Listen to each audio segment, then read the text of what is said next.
யா இது என்னோட மூணாவது படம், மூணாவது ப்ரொடக்ஷன், மூணாவது லீட் பண்ணியிருக்கேன். ஸோ படம் நல்லா வந்திருக்கு. நீங்கள் எல்லோரும் ரொம்ப மீடியா நீங்கள் எல்லோரும் ரொம்ப சப்போர்ட் பண்ணணும் இந்த மூவிக்கு. ஸோ இந்த மூவி நீங்கள் ட்ரெய்லர் பார்த்துருப்பீங்க. ஸோ இது இது வந்து இந்த மூவியோட ஒரு சின்ன ஒரு கிளிம்ஸ் தான் இந்த ட்ரெய்லர். படத்தில் வந்து நிறைய விஷயங்கள் நாங்கள் சொல்லியிருக்கோம். ஃபர்ஸ்ட் ஆஃப் ஆல் ஃபஸ்ட்டு விஷயம் நான் சொல்லணுன்னா, இந்தியன் சினிமா இல்லைன்னா I would say like Hollywood எல்லா உலகத்தில் எல்லா இடத்துலையும் சினிமாலே வந்து ஃபர்ஸ்ட் டைமாக கண்டெய்னர் யார்டில் செட்டு போட்டு பண்ணது எங்கள் ப்ரொடக்ஷன் தான். ஸோ கண்டெய்னர் 10,000 கண்டெய்னர் யார்ட்ஸ் இருக்கிற இடத்துல நாங்கள் ஒரு இட்ஸ் அ மேஸ் செட், ரொம்ப பெரிய செட்டு பார்த்துருப்பீங்க. ரொம்ப பெரிய செட்டு போட்டு நான் எவ்வளோ 30 டேஸாக அந்த செட்லேயே ஷூட் பண்ணியிருக்கோம். ஆனால் அதில் நீங்கள் கொஞ்சம் தான் பார்த்துப்பீங்க. நான் 30 டேஸ்னால் உங்களுக்கு தெரியும், நிறையா கான்ட்ரிஸ்லாம் போயிருக்கோம். அப்புறம் நிறைய வேறு இதெல்லாம் பண்ணுங்க. அது ஃபஸ்ட்டு என்ன சொல்லுவாங்க, highlight of this movie. Second வந்து ஐ வுட் சே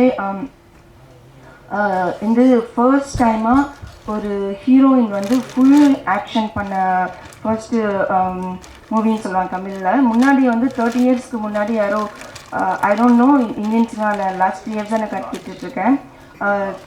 சொன்னாங்க யாரோ விஜய் சம்திங், யா. ஸோ அவங்க தான் பண்ணியிருக்காங்க. அப்புறம் இந்த படத்தோட ஸ்டண்ட் மாஸ்டர் வந்து சூப்பர் மாஸ்டர். நான் எனக்கு ட்ரெயின் பண்ணதுக்கப்புறம் அவருக்கு கலைமாமணி கொடுத்து நான் சொல்கிறேன், மேடம் நான் 30 இயர்ஸாக எத்தனையோ பேர்ட்ட பண்ணியிருக்கேன், ரஜினி சார் அவங்க எல்லாரும் பண்ணியிருக்கேன். அதாவது கேப்டன் அவர் கூட இவரெலாம் ட்ரெயின் பண்ணாராம். ஏன்னா ரொம்ப அக்ரெசிவ் ட்ரைனிங். அதுப்பெல்லாம் எனக்கு கிடைக்காது. கலைமாமணி உங்களுக்கு ட்ரெயின் பண்ணால் எனக்கு கிடச்சிச்சான். ஸோ லக்கி நான் உங்களை ட்ரெயின் பண்ணதுக்கு அப்படின்னு சொன்னார்.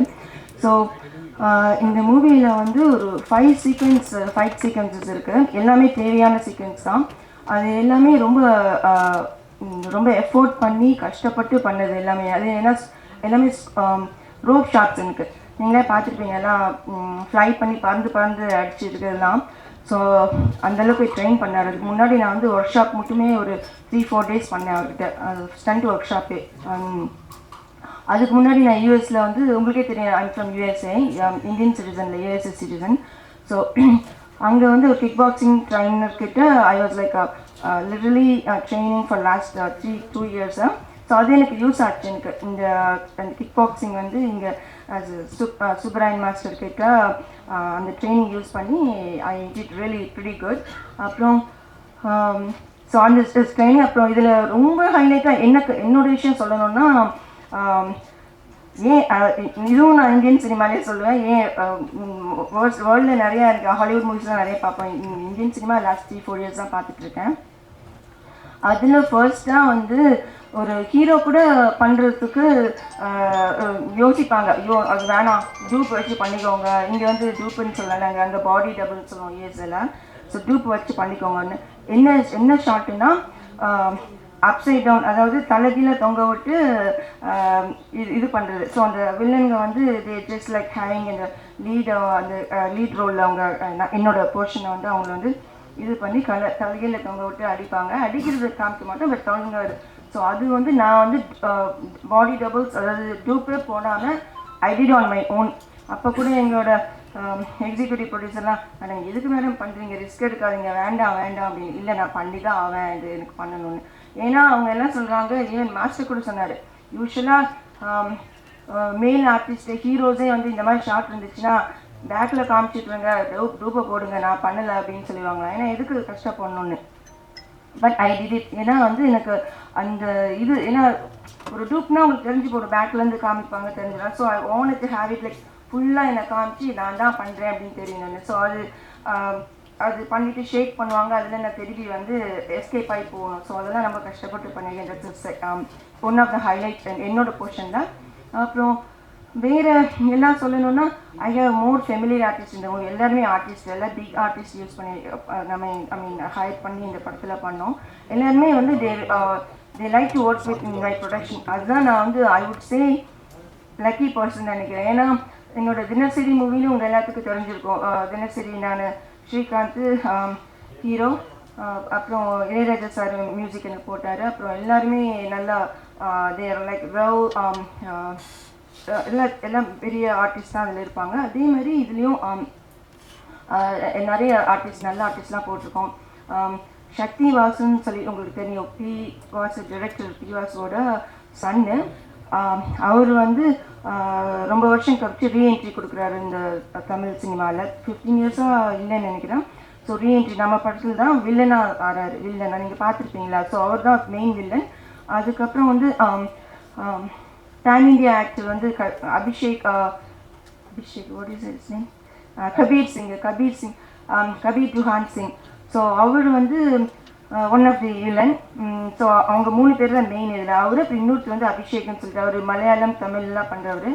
ஸோ எங்கள் பேன் இண்டியா ஆக்டர்னா கபீர், ஏன்னா அவர் தமிழ், தெலுங்கு, மலையாளம் அண்ட் பஞ்சாபி எல்லாமே பண்ணுறவர். ஸோ அவங்க தே 3 pillars in this movie. ரொம்ப நல்லா பண்ணியிருக்காங்க எல்லாருமே. they did very good. and then என் கூட சப்போர்ட்டிங் ஆர்டிஸ்டாக இவங்க குமரவேல் அப்படின்னு உங்களுக்கு எல்லாத்துக்கும் தெரியும். நல்லா is a writer and then director and then பெரிய ஆர்டிஸ்ட் உங்களுக்கு எல்லாத்துக்கும் தெரியும், அவர் இருக்கார். அப்புறம் ஜென்சன் திவாகர்னு சொல்லிட்டு இந்த டப்பர் பந்துன்னு சொல்கிறோம் அவர். அப்புறம் இனியான்னு சொல்லிட்டு ஒரு ஹீரோயின் ஒரு 10 இயர்ஸ்க்கு முன்னாடி ஹீரோயினாக பண்ணிட்டு இருந்தாங்க. இப்போது ஷீஸ் டூயிங் லைக் இந்த மாதிரிலாம் போர்ஷன் வராங்க. ஸோ அவங்களும் ஒரு ஒன் ஆஃப் அவங்க எல்லாருமே வில்லன் கேங்கு. ஸோ அவங்களும் நடிச்சிருக்காங்க. அப்புறம் லாட்ஸ் ஆஃப் பீப்புள். அப்புறம் ஒரு சின்ன குழந்தை புதுசாக இன்ட்ரடியூஸ் பண்ணுறோம். So very good artist in this movie. அப்புறம் போலீஸ் மேனாக வர்கீஸ், மேத்யூ வர்கீஸ்னு ஒருத்தர். அப்புறம் அசோக் பாண்டியன்னு சொல்லிட்டு ஆர்மி இதில் இருப்பார். ஸோ இந்த மாதிரி நிறைய எல்லாருமே well-known artists in this movie. So these are the highlights of the movie. அதே டைம் படம் ரொம்ப நல்லா வந்திருக்கு. இது வந்து ஒரு ஜஸ்ட் ட்ரெய்லரை பார்த்தா ஒரு ஜஸ்ட் ஒரு நேற்று தான் ட்ரெய்லர் ரிலீஸ் பண்ணோம். அதில் சில காமெண்ட்ஸ்லாம் பார்த்தேன். என்ன சொல்லியிருக்காங்கன்னா, என்ன கதை படத்தோட முழு கதையுமே ட்ரெய்லராக போட்ட மாதிரி இருக்குது அப்படின்னு. So it's not like that. இது வந்து இந்த கதையோட இதே வந்து வேறு. ஏன்னா டைரக்டர் வந்து இந்த கதை எனக்கு ஸ்கிரிப்ட் சொன்னப்போ அந்த ஸ்கிரிப்டோட ஒரு பிளாட்டு, அதாவது ஒரு தேட்டரில் போய் பார்த்தாங்கன்னா அது கடைசியில் அந்த பிளாட் வந்து அந்த கடைசியில் தான் தெரியும். அது வரைக்கும் அவங்க தேட்டரில் உட்காந்து தான் ஆகணும். அந்த மாதிரி ஒரு இது மோஸ்ட்லி இப்போ வர மூவிஸில் ஸ்டோரிஸே இருக்கிறது இல்லை. ஸோ இந்த நம்ம மூவியில் வந்து ஒரு அழகான ஒரு ஸ்டோரி இருக்குது. அது வந்து அது எதுக்கு சர்ப்ரைஸாக என்ன நடக்குதுன்னு ஒரு த்ரில்லிங். ஸோ இது வந்து த்ரில்லிங் ஆக்ஷன் த்ரில்லர் தான் சொல்லணும். வெறும் ஆக்ஷன் மூவி இல்லை, இது ஆக்ஷன் த்ரில்லர். ஸோ கடைசியில் தான் அந்த பிளாட் வில் பி ஓப்பன். என்ன அதுக்கு ஏன் எப்படி இருக்கு அப்படின்னு சொல்லிட்டு. ஸோ வெரி நான் படம் முடிஞ்சோன்னே எனக்கு ஃபஸ்ட்டு எடிட் பார்த்தது. இப்போ நாங்கள் சென்சாரில் முடிச்சிட்டோம். நான் ப்ரிவியூ ஷோ போடுறதுக்கு இருந்தேன். பட் சென்சார் வந்து ஃபைனல் கட்டு இப்படி லேட் ஆகிட்டு இருக்கனால பிகாஸ் ரிலீஸிங் ஆன் 2nd. அதனால் இது ஃபஸ்ட்டு மீட் பண்ணிக்கலாம், அப்புறம் வில் கோ ஃபார் தேர் அப்படின்ட்டு ட்ராப் பண்ணிவிட்டு நாங்கள் மட்டும் தனியாக ஃபஸ்ட்டு பேசிக்கலாம், அதுக்கப்புறம் then will do another one அப்படின்னு யோசிச்சு வச்சுருக்கோம். பார்க்கலாம் எப்படி நடக்குதுன்னு. Because we are very close to release. 2nd அன்னைக்கு ரிலீஸ் பண்ணனால we don't know, we have more time. அதனால ஸோ இதுதான் அந்த மூவியோடது. ட்ரைலர் எல்லாத்துக்கும் பிடிச்சுன்னு நினைக்கிறேன். அப்புறம் what else?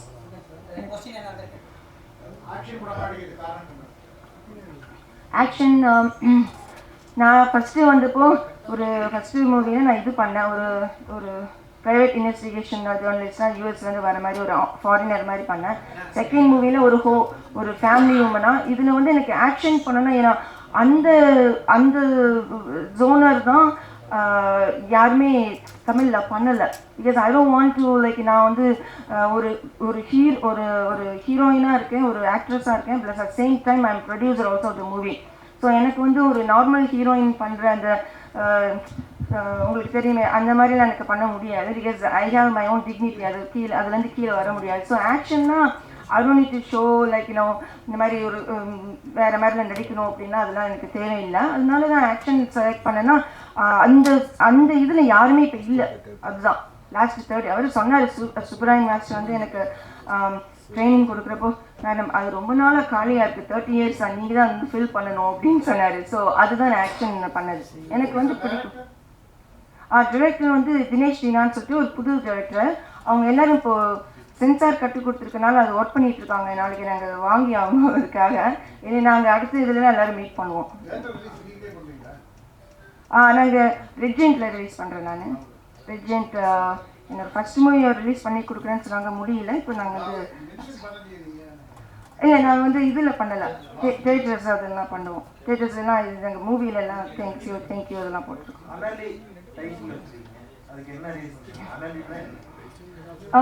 எனக்கு அந்த அளவுக்கு உங்களுக்கு தெரியும், தமிழ் தெரியாது. நான் லாஸ்ட் இயரும் தமிழ் கற்றுட்டு நல்லா பேசுகிறேன். அனல் means it's fire, right? In தமிழில் ஃபயர். ஸோ அனலி வந்து it's female form of fire அப்படின்னு சொன்னாங்க. நானும் அது எனக்கு பிடிச்சது தமிழை பொறுத்தவரைக்கும் ஹீரோக்கள் தான் மெயினாக ஆக்டிங் பண்ணுறாங்க. விஜயசாந்தி ஆக்டிங் பண்ணிருக்காங்க. பட் உங்களை பொறுத்தவரை இந்த மாதிரி தமிழில் நீங்கள் பண்ணீங்கன்னா சோலோவா ஹீரோயின் இந்த மாதிரி ஆக்டிங் பண்ணுவீங்களா, இல்லை வேற ஹீரோக்களோட சேர்ந்து ஆக்டிங் பண்ணுறதுக்கு ஐடியா இருக்கா? அப்படின்னா எந்த ஹீரோட நீங்கள் சேர்ந்து பண்ணுவீங்க? Good question. ஸோ இப்போ கூட இவங்க ஒரு மெயினாக வர சக்தி வாசு வந்து ஒரு டைம் ஹீரோவாக இருந்தவர் தான். 15 மூவிஸ் ஹீரோவாக பண்ணிட்டு இப்போ நம்ம படத்தில் வில்லனாக வராரு. ஸோ அது மாதிரி நான் கண்டினியூஸாக ஆக்ஷன் தான் பண்ணுவேன். இப்போ இருக்கிற இவங்க கூடலாம் பண்ணணும்னு, அதாவது the well known art A listers இருப்பாங்கள்ல ஹீரோஸ், அவங்க கூட பண்ணணும்னு. ஃபஸ்ட்டு சொல்லணும்னா எனக்கு இந்த படத்தில் நிறையா பார்த்துருக்கீங்க கிக்லாம் இருக்குன்னு. அது நான் இப்போ சொல்கிறேன். நான் ஃபஸ்ட்டு வந்து the one that going away from movie industry அவர் தான் கூட பண்ணணும். பட் அவர் திரும்பி வந்தாருன்னா அவர் கூட பண்ணுவேன். அவர் இல்லை வந்து ஒன்று பண்ணுறேன். பேர் சொல்லுங்க மேடம். நேம் சொல்லுங்க மேடம். ஏங்க நேற்று முன்னாடி மலேசியாவில் நடந்துச்சு இல்லை, யார் அவர் தான் விடுங்க.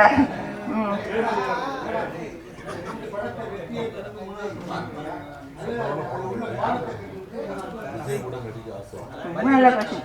நான் சினிமா வந்து லேர்ன் பண்ணிட்டே இருக்குங்க. நான் நினச்சேன் போன 2 படத்தில் நான் நிறைய லேர்ன் பண்ணியிருக்கேன். ரிலீஸ், பப்ளிசிட்டி, போஸ்ட் ப்ரொடக்ஷனாக லேர்ன் பண்ணியிருக்கேன். ஆனால் இந்த படத்தில் வந்து புதுசாக டிசைனாக ப்ராப்ளம்ஸ் வருது. இதுலேயும் நான் லேர்ன் பண்ணியிருக்கேன் நிறையா. இதில் லேர்ன் பண்ணிவிட்டு அடுத்ததில் நான் ஆக்சுவலாக என்ன பண்ணணும்னு லேர்ன் பண்ணல, என்ன பண்ணக்கூடாது, எப்படிலாம் இது பண்ணணும்னு கற்றுக்கிட்டேன் இந்த மூவியில். இந்த மூவியில் நிறைய இஷ்யூஸ் தான். அது சினிமாவில் வந்து, ஆனால் நான் சினிமாவை விட மாட்டேன். Especially I love Indian cinema.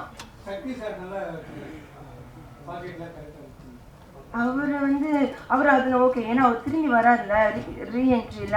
Our he did not think like நான் ஒரு உமன் ப்ரொடியூஸ் கிட்ட ஒர்க் பண்ணுறேன் அப்படின்லாம் அவர் திங்க் பண்ணல. It's very genuine and gentle person, very nice. ஏன்னா அவருக்கு வந்து என்கிட்ட சொல்கிறாரு, இந்த மூவி வந்து எனக்கு லைஃப் கொடுக்க போகுது அப்படின்னு ஃபுல் எஃபோர்ட் போட்டு நடிச்சிருக்காரு. அது தெரியுது உங்களுக்கு. He did a very good job. இப்போ கொஞ்சம் பேசும்போது தமிழ் படத்துல கதையே இல்லைன்னு சொன்னீங்க. எந்த படத்துல கதை இல்லாத படம் எந்த படம் பார்த்தீங்க? இப்படிலாம் உங்களுக்கே தெரியும். இப்போ வர எல்லா பெரிய படமும் கதை இல்லாதனால தானே ஒரு ஃபர்ஸ்ட் நாளே தேட்டரில் காலியாக இருக்குது. அதுதான் உண்மைங்க. எல்லா பெரிய ஆக்டர்ஸும் நான் பேர் சொல்ல இல்லை, உங்களுக்கே தெரியும். பெரிய இருக்கிற எல்லா 4-5 பெரிய ஆளுங்க இருப்பாங்கல்ல, அவங்க எல்லாத்துக்குமே வந்து அவங்க தேட்டர்ஸ் எல்லாம் அவங்க படம் ரிலீஸ் அப்பெல்லாம் கதை இல்லைன்னா போக மாட்டேங்கிறாங்களே ஆடியன்ஸு. ஃபர்ஸ்ட் நாள் செகண்ட் நாள் முடிஞ்சிருது.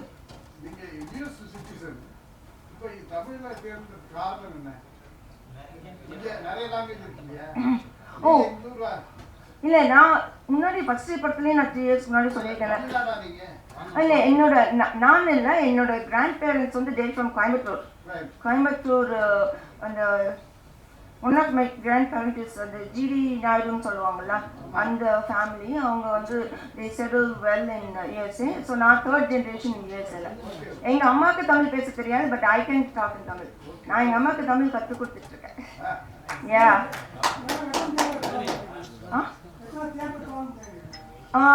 அவங்க ரெஜெண்ட் வந்து they gonna give me like almost 250 something, 250. அது இந்த மாதிரி சின்ன படத்துக்கு அதுவே பெருசுங்க. அது நான் தான் 100 எனக்கு பெருசு கொடுக்கறது. அவங்க இவ்வளோ கொடுக்குறாங்கன்னா பிகாஸ் நாங்கள் செகண்ட் அன்னைக்கு ரிலீஸ் பண்ணுறதுனால 9th வந்து அவர் விஜய் அவரோடது வருது, 10th வந்து சிவகார்த்திகேயனோடது வருது இல்லை. ஸோ அவங்க 2 பேர்த்துக்கும் என்னோட எய்ம் என்னென்னா அந்த இது நடக்கும் கண்டிப்பாக. என்னோட மூவி நல்லா இதாகி நெக்ஸ்ட் வீக்கு கண்டினியூ ஆகும். அவங்க தேட்டர்ஸுக்கு நான் கம்ப்ளீட் பண்ணுவேன். அதில் இருக்கேன் நான் கண்டிப்பாக. ஏன்னா இது அந்த ஸ்டோரி அந்த மாதிரி. ஆமாம், அடிச்சு சொல்கிறேன், சீரியஸாக சொல்கிறேன். எழுதுங்க, இதை ஃபஸ்ட்டு எழுதுங்க. நீங்கள் உண்மையாக சொல்கிறேன். அது எங்கள் ஸ்டாண்டீஸ் தேட்டர்ஸில் வைக்கிறப்ப கூட எனக்கு ஃபோட்டோ அனுப்புகிறாங்க. என்னோட ஸ்டாண்டீஸ் தேட்டரில் வைப்பாங்களே எல்லாத்துலேயும். அதெல்லாம் இந்த பக்கம் ஜனநாயகி, அந்த பக்கம் பிரகாஷ் எங்களுக்கு நடுவில் ஏன் இப்படி அனுப்புறீங்கன்னு. மேடம் அப்படிதான் இருக்குது, நீங்கள் அவங்க கூட கம்ப்ளீட் பண்ணுறீங்கன்னு சொல்கிறாங்க. கேட்கறதுக்கே நல்லா இருக்கு ஐடியாங்க. ஏன்னா ரொம்ப கஷ்டப்பட்டுட்டேன் சார்ஜஸ் கிட்டனால 3 நாள் நானே பண்ணலான்னு இருக்கேன்.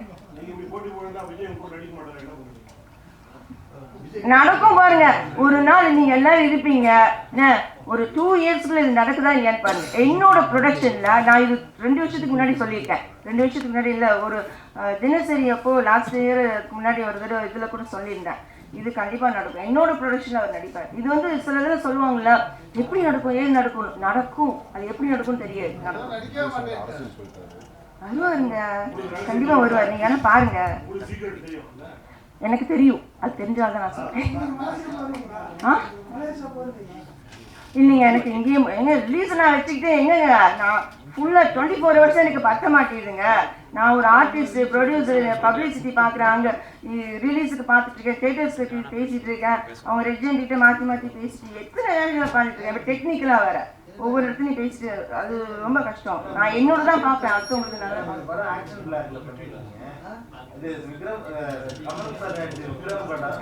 ரஜினி சார் நடிச்ச கூலி படம், அந்த 2 படத்தையும் கம்பேர் பண்ண மாதிரி இந்த படத்துல வந்து நிறைய அந்த காட்சிகள் இருக்கிற மாதிரி இருக்கு. ரொம்ப கேட்கறதுக்கே சந்தோஷமா இருக்குங்க. இது இந்த விஷயம் சொல்றீங்க. அவங்க படத்தை கூட எங்க படத்தை கம்பேர் பண்றீங்களே. நானே ஒரு சின்ன ப்ரொடியூசர், ஆனா அந்த நான் வந்து ஆக்சுவலா இது வந்து சின்ன பட்ஜெட்டை தான் ஆரம்பித்தேன். எப்போ வந்து அந்த செட்டு போடணும்னு சொன்னாலும் அப்பயே பட்ஜெட் பெருசாகிடுச்சு. ப்ளீஸ் அந்த செட்டு, அந்த டிரெக்டர் வந்து நீங்கள் இந்த செட்டு போட்டால் தான் மேடம் இந்த படம் அந்த ரேஞ்சில் வரும் அப்படின்றாரு. நான் செட்டு போடாமல் பார்த்துக்கோங்கன்னு.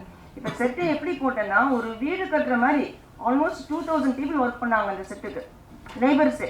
ஸோ அந்தளவுக்கு தெரியுது. அதனால தான் இந்த படம் அந்தளவுக்கு நல்லா இருக்கு. எனக்கு நீங்கள் இப்படி சொன்னோன்னே இட்ஸ் காம்ப்ளிமெண்ட் பண்ணி நீங்கள் அவங்க படத்தை கூட இது பண்ணி. ஆனால் இது அந்த மாதிரி செட்டு போட்டு பயங்கரமாக காமிச்சான கதை இல்லாமல் அப்படிப்பட்ட படம் இல்லை இது. நான் உண்மையாக சொல்லிடுறேன், ஒரு 2-3 இது ஒரு ஸ்டோரி இருக்கும். ஒரு மகாராஜான்னு ஒரு விஜய் சேதுபதி படம் பார்த்தீங்களா, ஒரு விஷயத்துக்காக தேடிட்டு இருப்பார். அந்த மாதிரி ஒரு ஸ்டோரி போயிட்டே இருக்கும். ஸோ அந்த ஆடியன்ஸ் வந்து என்னதான் இருக்குன்னு சொல்லிட்டு போர் அடிக்கன்னு நினைக்க மாட்டாங்க. முடிச்சுட்டு 2 hours படம், 2 hours 5 minutes அது பார்த்துட்டு தான் வெளியே போவாங்க. இன்டர்வல் பிளாக் கூட வெளியே போக முடியாது அந்த மாதிரி. நான் அதனால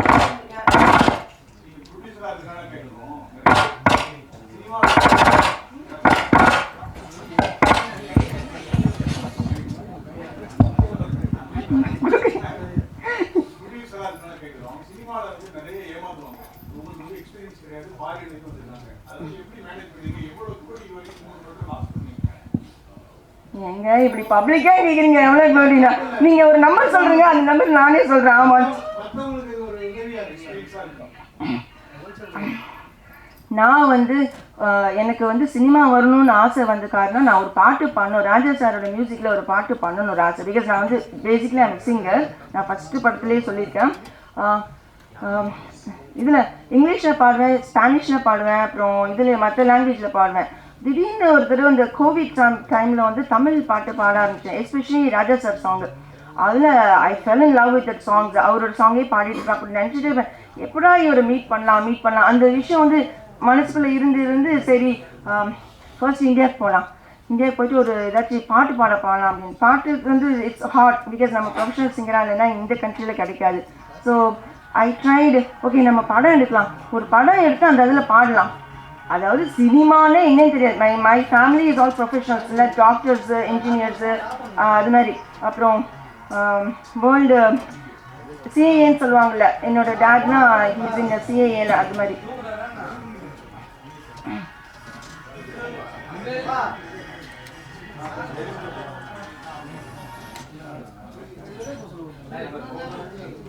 சிஏஏன்னு சொல்லுவாங்க இல்லைங்க, அது மாதிரி. அந்த மாதிரி நிறைய சினிமாவே தெரியாது யாருக்குமே. ஸோ நான் வந்து சினிமாவில் வந்ததுன்னு ஒரு பாட்டு பாடலாம், சரி ஒரு படம் எடுத்தேன்னா அதில் வந்து ஒரு மியூசிக் டைரக்டர் வச்சு ஒரு பாட்டு பாடலான்னு அதில் பாடிட்டேன். ஃபஸ்ட்டு மூவியில் பாடிட்டேன். அதுக்கப்புறம் அந்த ஃபஸ்ட்டு மூவியில் எனக்கு ஒன்றுமே தெரியாமல் அது மாதிரி யாரும் பண்ணிடக்கூடாது. ஏன்னா என்கிட்ட வந்து நான் USA born, அங்கே நான் ஒர்க் பண்ணிகிட்ருக்கேன், இனியும் ஒர்க் பண்ணிகிட்ருக்கேன். ஸோ அந்த இது ப்ளஸ் எங்கள் ஃபேமிலியில் தான் என்னோடய பேரண்ட்ஸ்லாம் நான் காசு வாங்க மாட்டேன், அவங்க கொடுப்பாங்க, but I won't care it. ஏன்னா நானே ஒர்க் பண்ணிகிட்ருக்கேன். அப்புறம் நான் இன்வெஸ்ட்மெண்ட்ஸ்லாம் நிறையா இதுலாம் பண்ணுவேன். அதாவது இந்த இதுலாம் சொல்லுவாங்க கேபிட்டல் வென்ச்சூரிஸ்ட்னு சொல்லுவாங்க. அது வந்து நிறையா பண்ணி இந்த கம்பெனியில் இன்வெஸ்ட் பண்ணி அவங்க வந்து சேல் பண்ணுறது அதெல்லாம் சின்ன வயசுலேருந்தே பண்ணிகிட்ருக்கேன். So I mean when I was like 15 years oldலேருந்து. ஸோ உடனே இப்போ உங்களுக்கு எத்தனை வயசுன்னு கேட்டுறாதீங்க. ஸோ ஆன்லைனில் போனீங்கன்னா தெரியும் உங்களுக்கு. ஸோ இப்போ என்னென்னா அதனால வந்து அப்போது தெரியாமல் நான் அந்த மாதிரி இருக்கிறதுனால எனக்கு ஒரு ஃபைனான்ஷியல் பேக்ரவுண்ட் இருக்குது. ஆனால் சினிமாவில் என்னன்னு தெரியாமல் யாரும் மற்றவங்களாம் ஃபைனான்ஸ் அந்தளவுக்கு பேக்ரவுண்ட் இல்லாதவங்களாம் வந்தாங்கன்னா they cannot survive. நான் ஃபஸ்ட்டு படத்தில் வந்து என்னை ஏமாற்றிட்டாங்களே, நான் சர்வைவ் பண்ணணும் திருப்பி இந்த இடத்துல. அதாவது என்னோட சொல்லுவாங்க தெரியுமா, எங்கே தொலைச்சோமோ அங்கே தான் எடுக்கணுன்ட்டு. அதனால நான் வந்து இந்தியாவில் இந்த சாயிலில் தான் நான் என்னோடய காசை தொலைச்சேன், என்னை ஏமாற்றிட்டாங்க. ஸோ அப்போ நான் என்ன பண்ணணும், நான் இங்கே தான் நான் அந்த இடத்துல நின்று ஜெயிச்சு காமிக்கணும் அப்படின்னு சொல்லிட்டு ஐ வாஸ் ஒர்க். அதனால தான் இப்போவும் ஓடிட்டுருக்கேன். செகண்ட் மூவி எடுத்தேன். நான் யாரோட மியூசிக் மேலே ஆசைப்பட்டேனோ அவரே வந்து ஒத்துக்கிட்டு நான் சின்ன இதுதான் பட்ஜெட்டு, அவர் ஒத்துக்கிட்டு பண்ணுறேன்னு சொன்னார், பண்ணி கொடுத்தாரு. அதனால ஒரு பெரிய ரீச் கிடச்சி. உங்கள் எல்லாத்துக்கும் தெரியும்னு நினைக்கிறேன் தினசரி. அதான் அவர்னால பெரிய ரீச் கிடச்சிது. அவர் மூலிமா எனக்கு ரஜினி சார் ஃப்ரெண்ட்ஷிப்பும் கிடச்சிது. ஸோ ரொம்ப என்ன லக்கின்னு நினைக்கிறேன். ஃபஸ்ட்டு படத்தில் கஷ்டப்பட்டேன், ரெண்டாவது படத்துலையும் கஷ்டப்பட்டேன். ஆனால் வந்து அது வேறு மாதிரி கஷ்டம். ஸோ நான் வந்து தெரியாமல் என்னை யாருன்னே தெரியாமல் இருந்தவங்க எல்லாத்துக்கும் எனக்கு தெரிஞ்சிச்சு. அப்போ வந்து எல்லோரும் உங்களுக்கு தெரியும் நிறைய பேர் ட்ரோல் பண்ணாங்க, ஏன்னா நான் வந்து ஃபாரினர் மாதிரி இருக்கேன் அப்படின்னு சொல்லிட்டு. ஸோ இந்த மூவிக்காக I tied my hair black colour, Indian girl மாதிரி இருக்கிறதுக்காக. ஸோ என்ன சொல்லுவேன்னா, சினிமாவில் வந்து வரணுன்னா அஸ் அ ப்ரொடியூசராகவோ அந்த மாதிரி இருந்தால் சும்மா அதை விற்றுட்டு இதை விற்றுட்டு அதை காசை போட்டேன்னா திருப்பியும் அது எடுக்கவே முடியாது. ஏன்னா சினிமா தெரியலைன்னா ரொம்ப கஷ்டம். இப்போ நான் 3வது படத்துலையும் நான் லேர்ன் பண்ணிகிட்ருக்கேன், இந்த படத்துலையும் லேர்ன் பண்ணிட்டேன். ப்ரொடக்ஷன் சைடில் எது பண்ணணும் எது பண்ணக்கூடாது அது இந்த மாதிரி நிறைய லேர்ன் பண்ணியிருக்கேன். It's not easy. ஏன்னா சினிமாவில் வந்து 24 கிராஃப்ட்ஸ் இருக்குது, உங்களுக்கு எல்லாத்துக்கும் தெரியும். எல்லாருக்கும் தெரியும். வெறும் கேமராமேனு இவங்க அவங்க என்னென்னமோ குட்டி குட்டியாலாம் இருக்குது. ஸோ அத்தனை பெட்டி மேனேஜ் பண்ணணும், இது பண்ணணும், எல்லாத்துலேயுமே தான். அதாவது எஸ்பெஷலி நான் வந்து ஃபாரினராக இருக்கிற யூஎஸ்னால இவர்கிட்ட நிறைய காசு இருக்கும், எனக்கு கொஞ்சம் அதிகமாக கேட்கலாம் அப்படின்னு சொல்லிட்டு மற்றவங்ககிட்ட கேட்குறக்காட்டில் எனக்கு கொஞ்சம் அதிகமாக. நான் சொன்னேன், நான் கடைஞ்ச எடுத்த லோக்கலு அதெல்லாம் எங்கிட்ட எதிர்பார்க்க முடியாது, நீ இங்கே இருக்கவங்ககிட்ட வாங்கிக்கலாம், ஆனால் எங்கிட்ட வந்து வாங்க முடியாதுன்னு ஃபஸ்ட்டு தான் பேச முடியாது. இப்போலாம் மேடம் இங்கே இருக்கிறவங்களே கொடுத்துருவாங்க, உங்களுக்கு நீங்கள் என்ன இப்படி பண்ணுறீங்கன்னு சொல்லிட்டு ஓடி போகிறாங்க. ஆனால் நான் எல்லாத்துக்குமே எங்கள் கம்பெனியில் வந்து யார் ஒர்க் பண்ணால் அவங்களுக்கு ஃபுல்லாக செட்டில்மெண்ட்டு. மற்றவங்க கூட சொல்லுவாங்க, என்னங்க நீங்கள் ஃபுல்லாக அன்னன்னைக்கே கொடுத்துட்றீங்க பேட்டாலாம் அப்படின்னு. நாங்கள் ஃபுல்லாக செட்டில்மெண்ட் பண்ணி யாருக்குமே இது வைக்க மாட்டோம். அந்த மாதிரி 3rd மூவியே அதுதான் பண்ணிகிட்ருக்கேன்.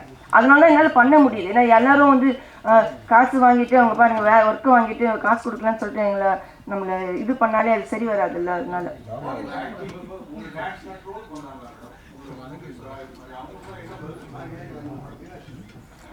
இந்த படத்தில் தெரிஞ்சிடும் என்னென்னு. அந்த ட்ரோல் பண்ணி இவங்கள போய் ட்ரோல் பண்ணோம்.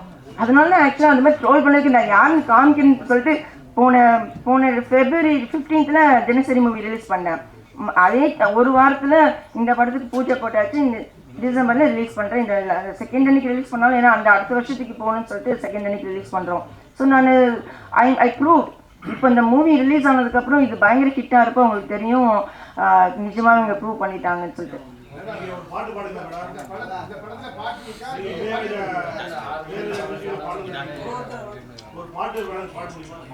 வேணாங்க, நான் வேறு இப்போ ரொம்ப இச்சியாக இருக்குது த்ரோட்டு. அது இந்த படத்தில் வந்து 3 சாங் இருக்குது. ஒன்று வந்து அந்த ஹீரோயின் சாங் ஒன்று, அப்புறம் வில்லன் சாங் ஒன்று, அப்புறம் இன்னொரு வந்து ஓட்டிவேஷன். நான் பாடல, எனக்கு வேறு எக்கச்சக்கமாக வேலைக்கு நான் பாடல. நான் அடுத்தது என்னோட மூவி வந்து நெக்ஸ்ட் மூவிக்கு ஜிவி பிரகாஷ் ஹாயர் பண்ணலான்னு நினைக்கிறேன். அவர் இதில் நான் பாடுவேன் கண்டிப்பாக.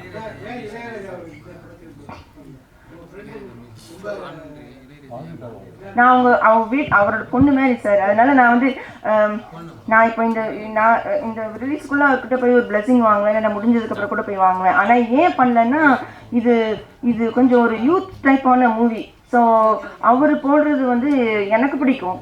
ஆனா இப்ப இருக்கிற யூத்துக்கு பிடிக்குமான்னு தெரியல. லாஸ்ட் டைமே அப்படி சொல்லிட்டாங்க, அதனாலதான். ஐயோ அப்படிலாம் சொல்லாதீங்க, அவர் அவுட் ஆஃப் ஃபேஷன் இல்லைங்க. அவரோட நான் பயங்கரமான இது இப்படி சொன்னீங்கனாலே நீங்க வெளியில போனா இல்லைங்க, அப்படிலாம் இல்லைங்க. அவரை பத்தி மட்டும் சொல்லி எதுவும் சொல்லிடுறாங்க ப்ளீஸ். அவர் மட்டும் எதுவும் சொன்னீங்கன்னா எனக்கு என்னால தாங்க முடியாது.